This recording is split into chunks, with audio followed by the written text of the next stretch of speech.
ಮೆಣಸಿನ್ಕಾಯಿ, ಟೊಮ್ಯಾಟೊ, ಉಳ್ಳಾಗಡ್ಡಿ, ಕ್ಯಾಬೇಜ್, ಮನೇಲಿ ಮಾಡಿದ ಮಸಾಲೆ, ಅರಿಶಿನ, ಉದ್ದಿನಬೇಳೆ, ಸಾಸಿವೆ, ಜೀರಿಗೆ, ತುಪ್ಪ ಒಲೆ ಹಚ್ಚಬೇಕು. ಈಗ ತುಪ್ಪ ಹಾಕೋಬೇಕು. ಅದು ಸ್ವಲ್ಪ ಕಾಯಿದ ತಕ್ಷಣ ಸಾಸಿವೆ ಮತ್ತು ಜೀರಿಗೆ ಹಾಕೋಬೇಕು. ಸಾಸಿವೆ ಜೀರಿಗೆ ಚಟಪಟ ಅನ್ನೋವರೆಗೂ ಬಿಡಬೇಕು.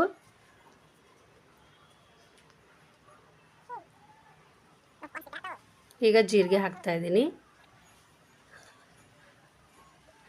ಈಗ ಉದ್ದಿನಬೇಳೆ ಹಾಕಬೇಕು. ಉದ್ದಿನಬೇಳೆ ಸ್ವಲ್ಪ ಕೆಂಪಗಾಗೋವರೆಗೂ ಕೈ ಆಡಿಸ್ತಿರ್ಬೇಕು. ಈಗ ಹಸಿಮೆಣಸಿನ್ಕಾಯಿ ಮತ್ತು ಕರಿಬೇವು ಅದು ಸ್ವಲ್ಪ ಚಟಪಟ ಅನ್ನಬೇಕು. ಈಗ ಉಳ್ಳಾಗಡ್ಡಿ ಅಂದರೆ ಈರುಳ್ಳಿ ಚಿಕ್ಕದಾಗಿ ಕಟ್ ಮಾಡ್ಕೋಬೇಕು. ಆಮೇಲೆ ಟೊಮ್ಯಾಟೊ ಅದು ಕೂಡ ಚಿಕ್ಕದಾಗೆ ಕಟ್ ಮಾಡ್ಕೋಬೇಕು. ಈಗ ಕ್ಯಾಬೇಜ್ ಹಾಕಬೇಕು.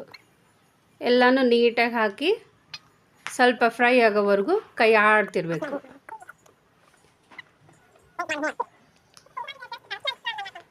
ಈಗ ಇದಕ್ಕೆ ಅರಿಶಿನ ಪುಡಿ ಸೇರಿಸ್ಕೋಬೇಕು. ಸ್ವಲ್ಪ ಜಾಸ್ತಿ ಹಾಕಿದರೆ ರುಚಿ ಇರುತ್ತೆ. ಇದು ಆರೋಗ್ಯಕ್ಕೂ ಕೂಡ ಒಳ್ಳೆಯದು. ಈಗ ಉಪ್ಪು ರುಚಿಗೆ ತಕ್ಕಷ್ಟು.